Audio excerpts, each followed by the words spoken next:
Now at 4, drastic measures to battle rising violent crime on the metro. The mayor ordering a law enforcement surge immediately to protect the commuting lifeline for so many. Good afternoon. This is the Ktla 5 News at 4. I'm Samantha Cortese. And hi there, I'm Courtney Friel. Brutal beatings and deadly stabbings are leaving passengers and Metro line workers fearing for their lives. And now LA's mayor says enough is enough, and she's implementing immediate action. Ktla 5 Sandra Mitchell joins us live from downtown LA with the efforts to increase patrols. Hi, Sandy. Hi, absolutely unacceptable. That is how LA Mayor Karen Bass described the violence on Metro trains and buses today. Now, this is a big change from just last month when the mayor said that the transit system is safe and crime was down. Now she is ordering more law enforcement, and riders should notice an immediate change. It is day one of a surge in law enforcement as Metro and city officials try to get a handle on the violent crime on buses and trains. Big dog, you gotta get up. I directed an immediate surge of law enforcement personnel on Metro buses, on rail cars, and in stations to address this spike. Sir, this is the last and final stop. Welcome to Union Station. Just 1 month after declaring Metro is safe, a big change for Mayor Karen Bass, chair of the Metro Board, now deploying dozens more law enforcement to the system. At a morning news conference, city leaders saying the current situation on the public transit system is out of control. There continues to be a very real and an unacceptable level of violence, illicit drug sales, drug use, and overdoses. There is a blatant disregard for the law and our code of conduct. In the past several months, a Metro bus was hijacked downtown. At least 6 stabbings, including a rider who was stabbed to death on a Metro train in Studio City. In addition to more officers, Metro says there will be better lighting, barriers to protect drivers, more cameras, and a better cellular system. The only thing worse than finding yourself in an emergency situation is not being able to call for help.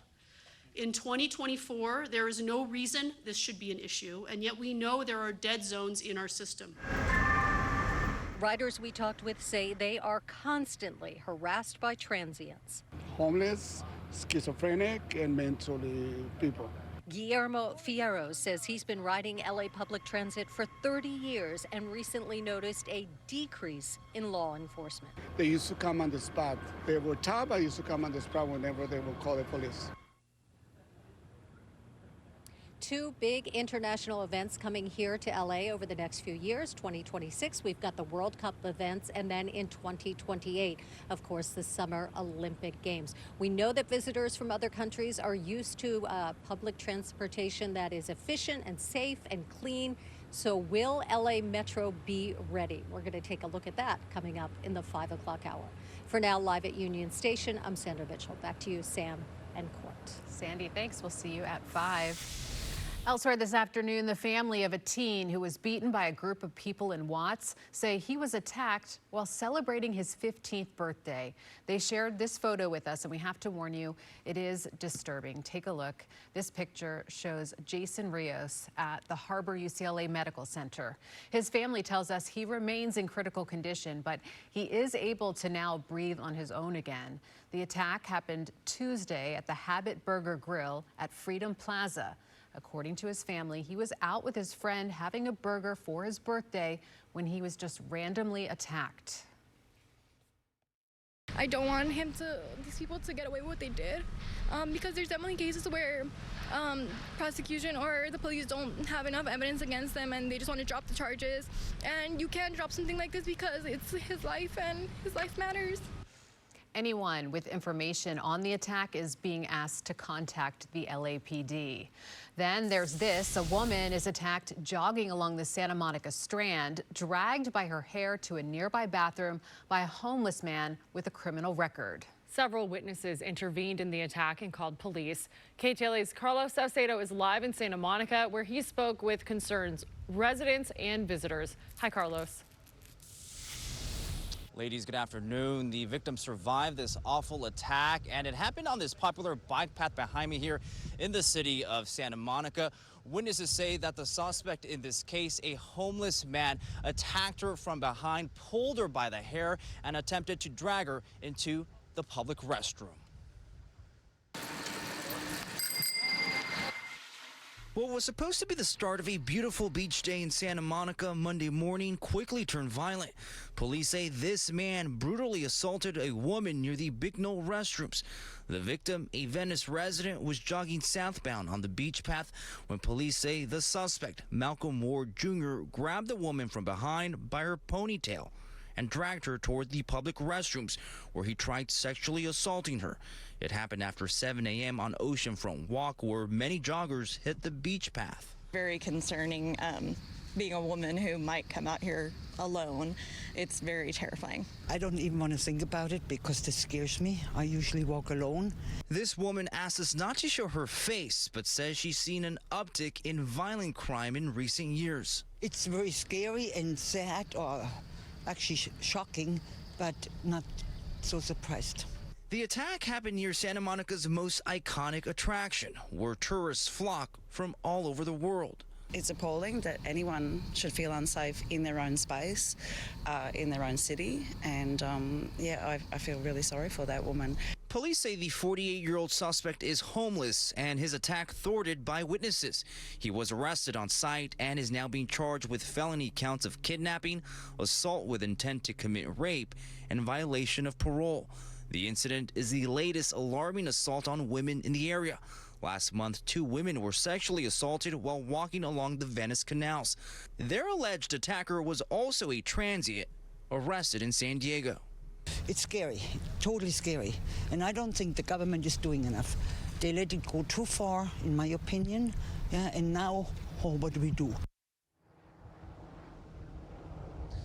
You heard it there. A lot of residents wanting politicians, wanting police to do more to keep people safe. Now, the victim did sustain some minor physical injuries. As for the suspect, he's being held without bail. We're live in Santa Monica. Carlos Salcedo, KTLA 5 News. So disturbing, Carlos. Thank you. Classes are being held remotely today at UC Irvine after police dismantled a pro-Palestinian encampment on campus yesterday.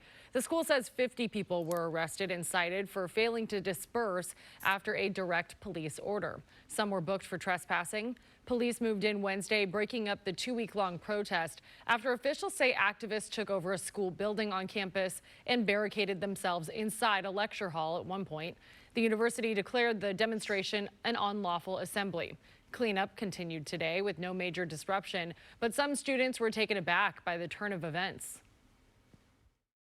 Yeah, everybody has the right to say whatever they want within reason, of course. It was surprising, yeah. UCI's chancellor issued a statement saying, in part, he remains committed to protecting the rights of all members of the community to express their viewpoints. But he essentially said they had to intervene when things got out of hand. Meantime, earlier today, the president of Cal State LA, Berenicia Johnson-Eanes, met with pro-Palestinian protesters on campus. Sky 5 was overhead as it happened. Activists associated with the Students for Justice in Palestine at Cal State LA have been inside this large encampment in the center of the campus for about 2 weeks now.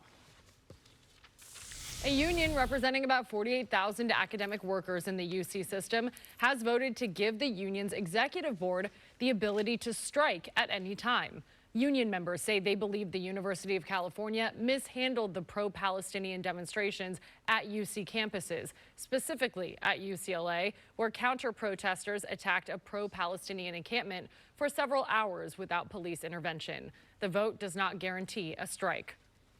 And then there's this developing news on a CSU campus. The president of Sonoma State University, Mike Lee, has been placed on leave after meeting demands of student protesters and announcing a full academic boycott and divestment of Israel.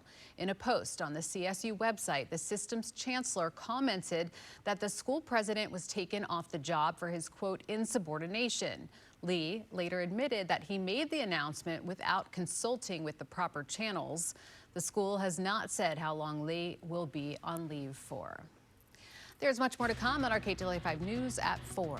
Headstones destroyed, monuments broken. Vandals hit one of the oldest cemeteries in San